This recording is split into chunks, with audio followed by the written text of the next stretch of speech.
Prontinho. Estão vendo minha tela já, né? Legal. Então, vamos lá, pessoal, falar sobre os desafios aqui da inteligência artificial e acho que é importante começar aqui falando um pouquinho do conceito da datificação, né? E esse é um conceito muito relevante atualmente em que praticamente toda a experiência humana se transforma em um dado, né? Desde o momento que a gente acorda até quando a gente está dormindo, né? Quem usa um smartwatch sabe quantas horas de sono profundo a gente teve, quantas horas de sono leve a gente teve, como estava o nosso batimento cardíaco, aí a gente acorda, vai se pesar numa balança digital, tem o peso, índice de massa magra, índice de massa gorda, aí a gente sai de casa, o Waze já acusa lá no GPS se a gente está indo para o trabalho, ou se a gente está indo para academia, aí a gente vai para academia, coloca o nosso dedão lá, tem uma biometria, né, uma identidade ali digital para a gente entrar na academia para se autenticar, aí já tem nos aparelhos da academia todo o nosso perfil, né, ali de exercícios, enfim, toda a experiência humana hoje se transforma num dado, há praticamente uma mineração da vida e um monitoramento em tempo real e uma análise preditiva, ou seja, na prática quase não há mais experiência inocente, né? Tudo tem um sentido, tudo tem uma razão em razão do tratamento de dados, né? E talvez um dos pontos mais relevantes aqui que se defenda nesse conceito de datificação seja o letramento digital, né? E qual que é essa grande questão, né? Em razão da complexidade que se tem diante de tantas aplicações diferentes e tantas funcionalidades diferentes, a gente conseguir entender o que está por trás efetivamente da tecnologia. E isso é muito relevante para a confiança no ambiente digital, né? Assim como um usuário precisa saber que ele está interagindo com uma inteligência artificial, um médico ele precisa saber como a inteligência artificial funciona para ele ter confiança naquele diagnóstico ali sugerido por uma inteligência artificial. Então isso é muito importante para a confiança de uma forma geral. E na área da saúde, né, a gente tem esse infográfico aqui que representa centenas de tipos de dados vindos, né, de fontes das mais distintas possíveis relacionados a dados na área da saúde, ou seja, o tratamento de dados na área da saúde e a capacidade de processamento de dados na saúde, ela é muito relevante para a tutela da saúde e para a proteção à vida. E claro que isso tem que ser feito aí com equilíbrio em relação a direitos e garantias fundamentais. Quando a gente entra na questão da IA generativa, né, a gente tem essa discussão, né, da quantidade de parâmetros, né, que servem para um pré-treinamento da inteligência artificial generativa, para que depois essa inteligência artificial generativa ela possa ali criar textos, possa criar áudios, possa criar vídeos, possa criar imagens ou códigos de programação, né? Na discussão do chat GPT, né, antes a gente tinha 175 bilhões de parâmetros, depois para o GPT-4 chegou uma discussão de 100 trilhões de parâmetros pré-treinados para todas essas questões que a gente está conversando aqui hoje. E mais, né? Existe também, além desse pré-treinamento, uma questão de aprendizado por reforço humano, né? E aqui é muito simples exemplificar isso, né? Então eu pergunto ali para o ChatGPT, a mãe do João teve 4 filhos, José, Maria e Pedro, qual é o nome do quarto filho? Aí ele fala, não é possível determinar o nome do quarto filho, pois ele não foi mencionado. E aí você fala, né? A resposta está na pergunta. Aí a inteligência artificial aprende, né? Desculpe, eu não havia percebido, o quarto filho se chama João. Então, essa questão do aprendizado por reforço humano também é muito relevante, tanto através dos comandos, né, como também através de um reforço humano nos próprios ambientes das pessoas que treinam lá internamente a inteligência artificial. Tanto é assim que essa aqui é uma pesquisa que foi feita em relação ao desempenho da IA generativa do ChatGPT em exames acadêmicos e profissionais, né? Ou seja, ali tem uma demonstração que o ChatGPT ele passou em diversos tipos de exames acadêmicos e profissionais, né? E o que significa isso? Nossa, a gente tem que acabar com a tecnologia, olha só que absurdo, está passando nesses exames? Não, talvez a grande resposta seja que novas habilidades para os seres humanos são necessárias e novas habilidades precisam ser testadas, né? Porque a gente precisa fazer aquilo que a inteligência artificial não consegue fazer. E aqui é uma demonstração como ela já vem passando em exames. E essa aqui foi uma sacada muito interessante de uma consultoria belga especializada em contratações no mercado de trabalho de construção, tá ali construindo um prédio e ela colocou ali, né?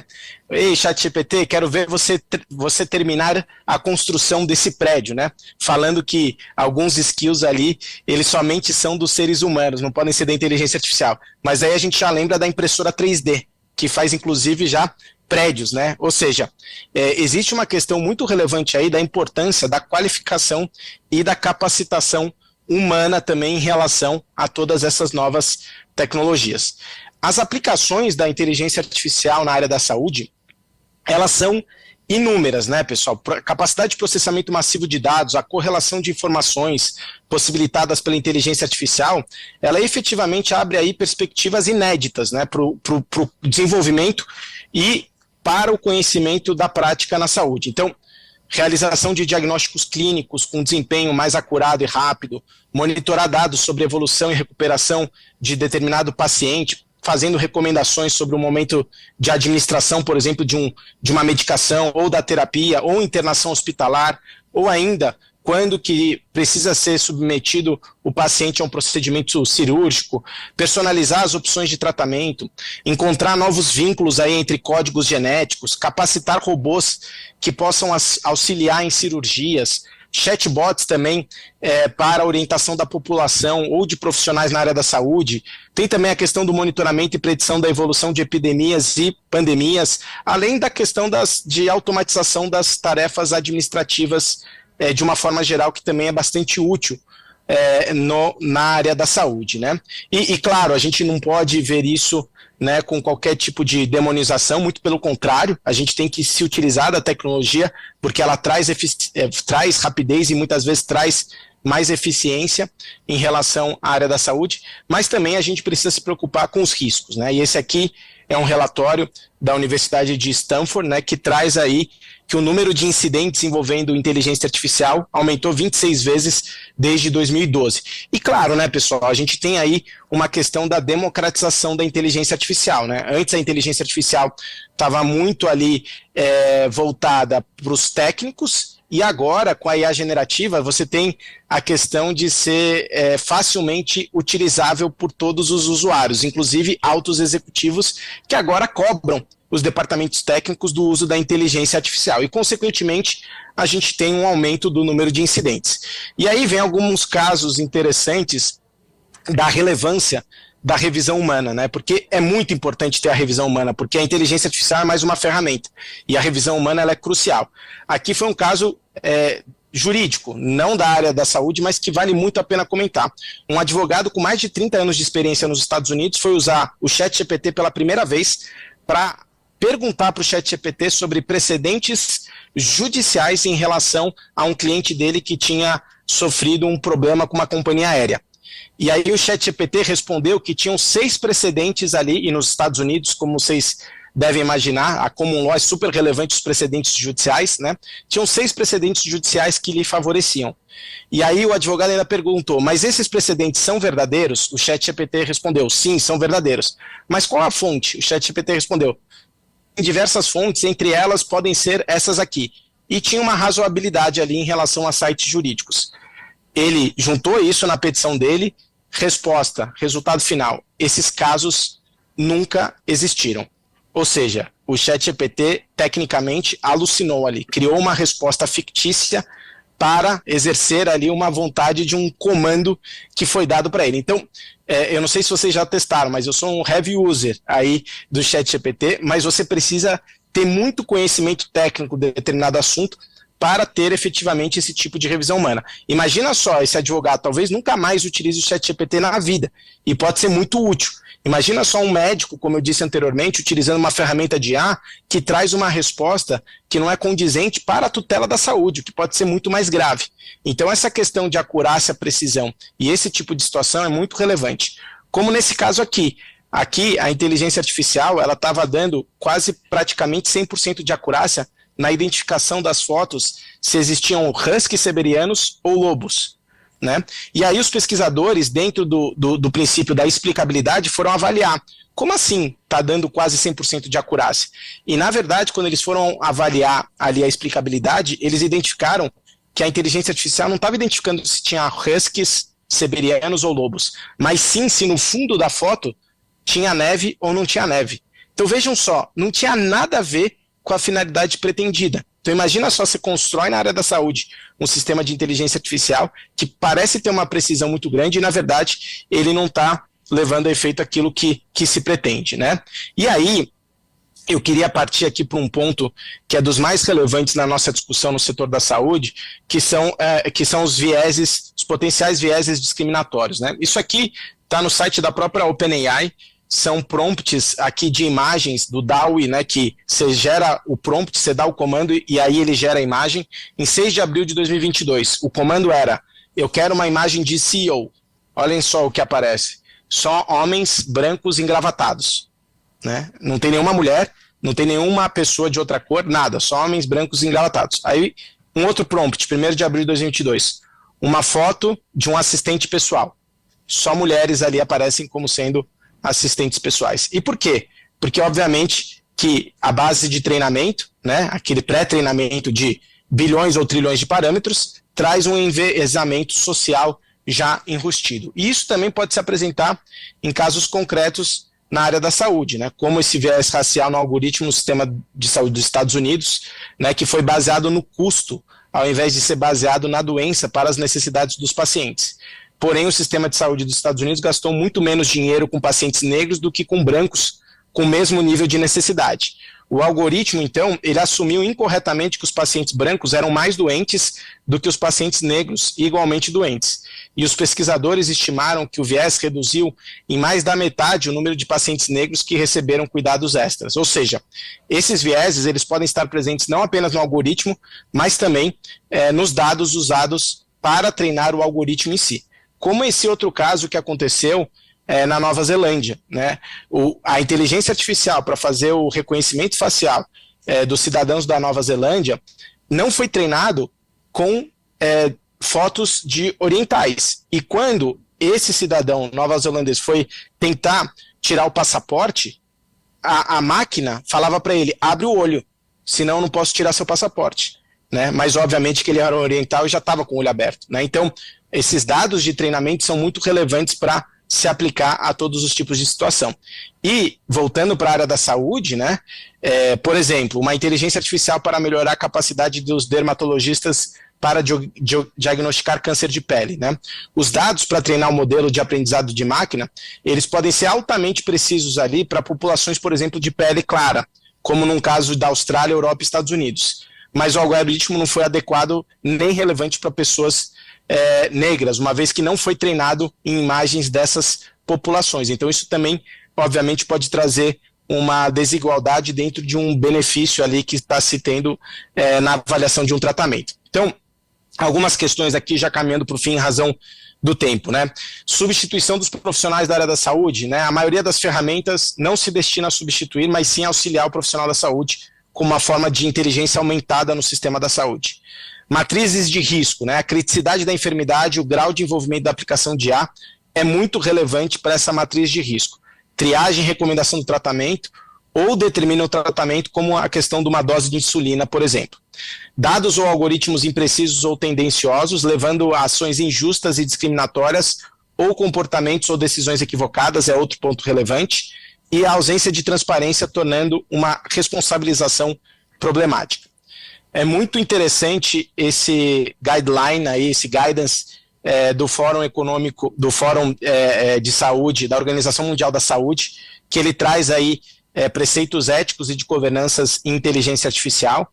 Ele fala em proteger a autonomia humana, promover o bem-estar, garantir a transparência, explicabilidade e inteligibilidade, promover responsabilidade e prestação de contas, garantir a inclusão e a equidade e promover uma IA responsiva e sustentável. Existem, sobre protocolos de boas práticas e certificações, inúmeras normas, frameworks para a inteligência artificial, como o ISO, como do IEE, como do NIST, e também do Human Center of Artificial Intelligence, que eu já citei de Stanford. Tá? Existe uma discussão regulatória que o amigo Ricardo já comentou sobre que linha que o Brasil quer seguir, né? Se o Brasil vai seguir uma proposta que está sendo discutida na União Europeia, que é mais prescritiva e densa, ou se vai seguir uma linha regulatória mais no sentido de uma soft law dos Estados Unidos, sendo importante ressaltar que a FDA, né, que lá nos Estados Unidos faz a administração de alimentos e medicamentos, tem um papel bem relevante de regulamentar dispositivos médicos, por exemplo. Então é um exemplo prático lá nos Estados Unidos. E esse aqui é um resumo da proposta de regulamentação 2338 de 2023, que está no Senado. No Brasil, a gente teve em 2021 um marco regulatório de inteligência artificial aprovado na Câmara dos Deputados, principiológico. Isso chegou no Senado, foi feita uma comissão de juristas, foi feita uma proposta de substitutivo, e esse ano o presidente Rodrigo Pacheco apresentou essa proposta 2338, que vai muito ao encontro da proposta de regulamentação da União Europeia, tá? E só para vocês terem uma ideia, em relação à área da saúde, está previsto que as aplicações de IA na área da saúde, inclusive as destinadas a auxiliar diagnósticos e procedimentos médicos, são de alto risco. E sendo de alto risco, tem que seguir uma série ali de medidas de governança específicas, né?